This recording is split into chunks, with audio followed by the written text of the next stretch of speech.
Olá, moçada, bom dia a todos. Prazer em falar com vocês mais uma vez. Sempre é bom poder estar com vocês, mesmo que virtualmente.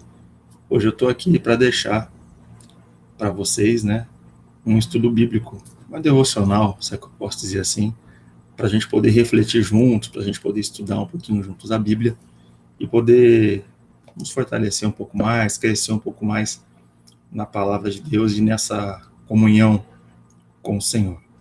Que Deus possa te abençoar nessa leitura bíblica, nesse estudo bíblico, que Deus possa estar conosco, nos fortalecendo para continuar a caminhada cristã e que a gente possa se esforçar também para poder buscar a Deus em todo momento. Amém? Que assim seja. Moçada, o tema dessa nossa aula, dessa nossa devocional de hoje é A Salvação Veio Até Nós. E a gente vai falar sobre isso baseado no texto de Lucas, no capítulo 2, do versículo 1 até o versículo 52. É um texto bastante longo, bastante conhecido, mas bastante longo.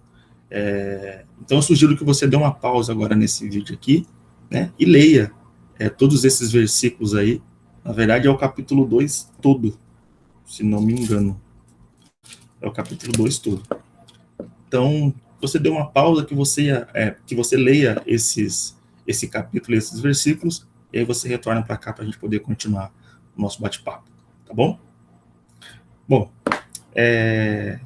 crendo que você já fez isso, que você já pausou e já leu esses versículos, esse capítulo todo, a gente vai falar um pouquinho sobre a salvação veio até nós. Esse texto é um texto bastante conhecido, a gente conhece esse texto, ele fala sobre o nascimento de Jesus.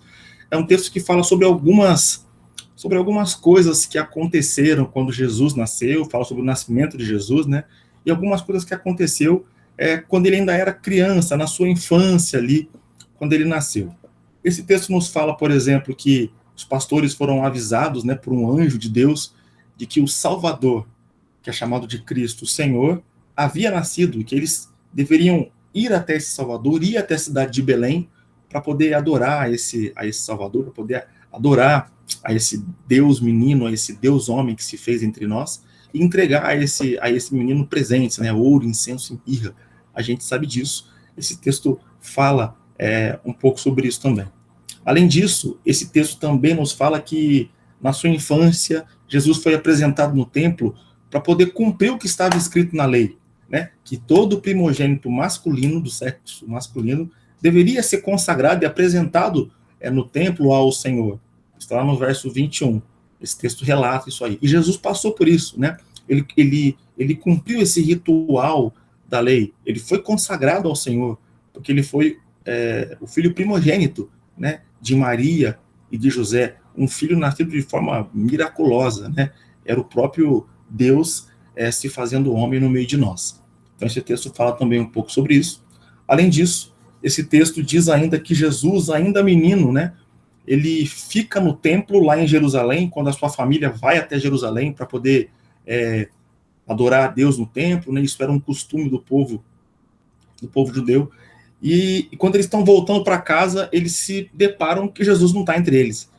Então eles ficam muito preocupados. Então eles voltam para Jerusalém. Uma viagem de 3 dias, eles voltam para Jerusalém para procurar Jesus. E aí eles se deparam com Jesus no templo, ouvindo os mestres da lei e conversando com esses mestres da lei, fazendo pergunta para esses mestres da lei.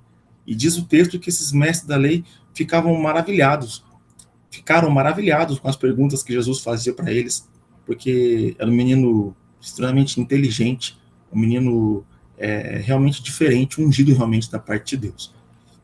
Só que esse texto, a mensagem principal que esse texto nos traz, além de falar sobre todos esses aspectos que nós já citamos aqui, esse texto ele fala de uma coisa extremamente importante, que é a mensagem principal desse texto: a salvação. A salvação que é Cristo nasceu e veio até nós. Essa é a mensagem principal desse texto. E, moçada, todos nós precisamos de salvação. Nós somos pecadores. Nós somos muito pecadores.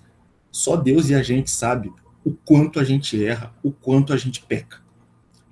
O Salmo 51, o Salmo de Davi, um salmo belíssimo, nos diz que nós nascemos em pecado, que em pecado a nossa mãe nos concebeu. Nós nascemos num mundo pecaminoso. O pecado já está entranhado nas nossas veias, no nosso DNA, ele está em nós. Nós nascemos numa condição pecadora. Então nós precisamos de salvação. E sabe que pecado é esse? Esse pecado que a gente já nasce é o pecado do distanciamento de Deus. Como a gente já nasceu numa condição de pecado, a gente já nasceu numa condição de distanciados de Deus. Deus não pode fazer parte com o pecado. Nós somos pecado. Então nós precisamos de salvação.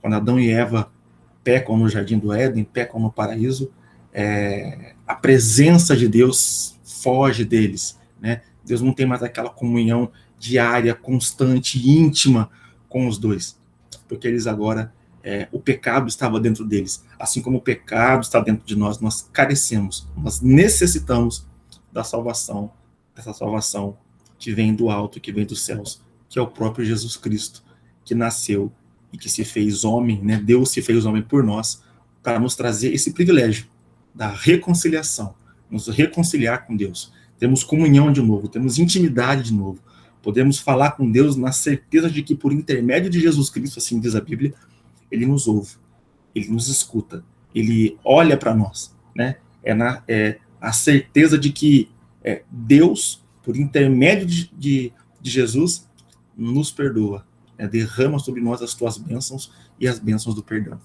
Lendo esse texto, eu achei, além dessa, que é a mensagem principal do texto, eu achei muito interessante a figura de duas pessoas, a figura de Simeão e a figura de Ana. Por que Simeão e Ana? Porque Simeão e Ana, nesse texto, eram duas pessoas que ansiavam muito pela salvação que vinha dos céus. Simeão e Ana eram duas pessoas que ansiavam, eles tinham um desejo por ver essa salvação, por ver esse menino, né, que iria nascer, esse rei que iria nascer para salvar o povo de Israel dos pecados deles. E eu pensando sobre isso, pensando sobre Simeão e sobre Ana, me veio à mente que se eles ansiavam muito por essa salvação, é porque eles tinham plena consciência de quem eles eram. Eles sabiam que eles eram pessoas pecadoras. Eles sabiam que eles careciam dessa graça, dessa misericórdia do Senhor sobre a vida deles. Eles sabiam que a vida deles necessitava dessa consolação, desse Deus que viria para perdoá-los e para fazer com que eles tivessem novamente, por intermédio de Cristo, o Senhor Jesus Cristo, comunhão novamente com Deus. E isso é muito legal, isso é maravilhoso, na verdade, isso é muito lindo, né? Porque duas pessoas, um povo de Israel, ansiavam pela salvação que viria dos céus. E se eles ansiavam, é porque eles tinham pleno conhecimento de quem eles eram, e eles eram pecadores. Uma coisa interessante é que a Bíblia nos diz, olha só como era Simeão.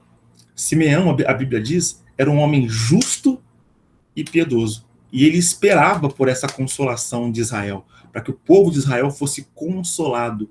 Não só consolado fisicamente da tirania que pairava ali, né, que reinava naquele local, os romanos oprimindo o povo de Israel. Não só esse tipo de consolação, mas a consolação da alma, a consolação do espírito, a consolação de que eles em Cristo Jesus, através desse Salvador, eles iriam voltar a ter comunhão com Deus, plena, viva, eficaz, direta, por intermédio de Jesus.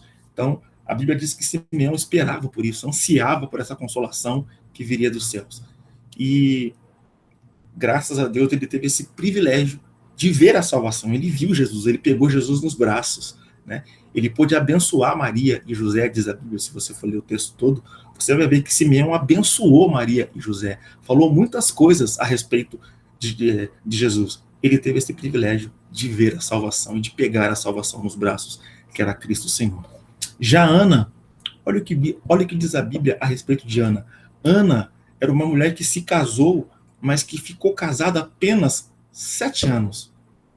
Quem é que se casa para ficar casado por 7 anos? A gente se casa para ficar casado uma vida inteira, né? 30, 40, 50, sei lá, 60 anos juntos, né? A gente se casa para isso, para viver uma vida inteira com o nosso esposo, com o nosso cônjuge. E Ana não. Ana, ela se casou e ela viveu com seu marido apenas 7 anos. Este lhe fora tirado. Mas depois que ele morreu, depois que ela ficou viúva, ela não se casou mais. Mas olha como ela vivia. Ela nunca deixava o templo. Ela jejuava e orava dia e noite. Tamanha era essa vontade de viver uma vida totalmente dedicada a Deus, esperando também a salvação que viria do povo de Israel, esperando também por essa consolação que viria a ser o Deus encarnado na figura de um homem, para poder mostrar para as pessoas o que é viver de verdade, a maneira correta, certa de viver. E é isso que Jesus veio mostrar para a gente. É isso que essa salvação que habita hoje no meio de nós veio mostrar para a gente. O que é viver de verdade. O que é viver uma vida reta, certa, correta, honesta, justa, que vale a pena. O que é viver uma vida que agrada a Deus. Jesus veio para isso. Ele veio para nos trazer. Ele é a salvação que nos livra dos nossos pecados. Além do Salmo 51, que eu já comentei com vocês, que é um salmo belíssimo, que fala que nós nascemos em pecado, existe uma outra passagem bíblica que eu acho assim, que eu gosto demais. Eu acho uma das mais belas orações da Bíblia. Eu queria ler com você essa oração, porque é a oração de um homem que reconhece quem ele é. E eu vejo que nós precisamos, todos os dias, reconhecer quem nós somos. Nós somos pecadores e carecemos da graça, da misericórdia, do perdão que vem do alto, que vem dos céus, que é Cristo Jesus, o nosso Senhor. Eu não pude ver Jesus face a face, eu não pude ver Jesus em carne e osso, né? Ana o viu, Simeão o viu. Naquela época em que eles viram Jesus, a salvação era apenas para o povo de Israel, mas hoje não. Hoje a salvação é para todos nós. A salvação é para o povo de Israel, é para o povo brasileiro, chileno, para o espanhol, para o alemão, é para todos nós. É para o romano, né? Para quem nasceu na Itália, para quem nasceu em Roma, para todos nós. Então nós temos esse privilégio de fazermos parte da família da fé, que crê que Jesus Cristo é o Senhor, que crê que Jesus Cristo é o Salvador. Então eu queria ler com você esse texto que fala de uma oração que reconhece a pequenez, a sujeira que nós somos. E essa oração está lá no livro de Daniel. Eu peço para você abrir a sua Bíblia. Livro de Daniel, no capítulo 9. Eu não vou ler o texto inteiro. Seria interessante ler o texto inteiro, mas é um texto um pouco longo. Então que você leia na sua casa, esse texto de Samuel, o capítulo 9, todo, vai até o versículo 27, até o 27. Mas eu vou ler somente do versículo 4 até o versículo, deixa eu ver aqui, até o versículo 8, até o versículo 9, tá? Eu só vou ler esses versículos aí, para a gente poder pensar um pouquinho em quem nós somos. E Daniel fala direitinho como ele se sente por ser um pecador. Acompanha comigo a leitura aí.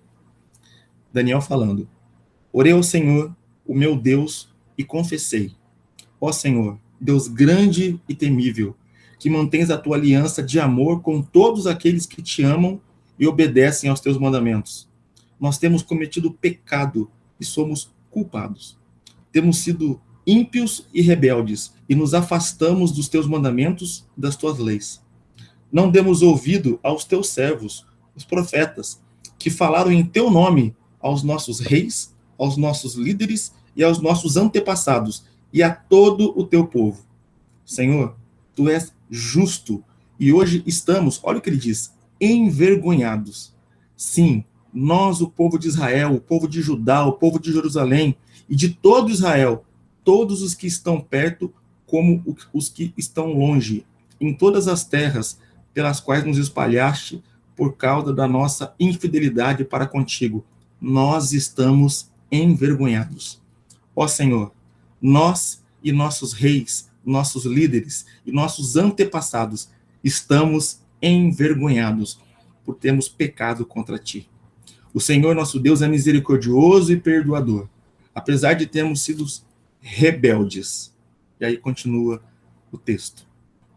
Moçada, Eu acho esse texto lindíssimo, porque Daniel ele fala de maneira muito direta, muito objetiva, sem papas na língua, como ele se sente. Ele se sente completamente envergonhado por pecar contra Deus, por pecar contra o Senhor, por fazer, pelo povo, né, fazer coisas erradas daquilo que Deus nos manda fazer. Deus nos manda fazer coisas boas, coisas honestas, agradáveis, que sejam justos, verdadeiros. E Daniel fala aqui que ele se sente completamente envergonhado por fazer coisas erradas. Sabe que Daniel foi um homem de Deus, um homem de oração, um homem fiel, um homem justo, um homem de Deus. Essa oração dele é uma oração que mexe muito comigo e eu quis compartilhar isso com você nesse dia. Moçada, era essa a mensagem que eu queria trazer para vocês no dia de hoje sobre a salvação. A salvação veio até nós, a salvação é Jesus Cristo, nele há a esperança, nele há a vida, a verdadeira vida, a vida plena, a vida que vale a pena. Que você possa crer nisso, que você possa confiar nisso, que isso possa te dar esperança para você continuar vivendo aí a tua vida, tá bom? Deus preparou a salvação para nós, que todos nós possamos viver a vida de modo que possa honrar a Deus e a Cristo, porque eles são dignos de louvor, de toda honra, toda glória, de que nós vivamos essa vida assim para eles. Amém? Que Deus te abençoe, que Deus te ilumine, que te dê um domingo abençoado, que você possa ter uma ótima semana e que você possa viver debaixo da graça, da proteção e da misericórdia de Deus sobre a sua vida. Eu volto numa próxima oportunidade para trazer uma nova mensagem aí para a gente, para vocês, tá bom? Um abraço, moçada, a gente se vê numa próxima oportunidade. Tchau, tchau.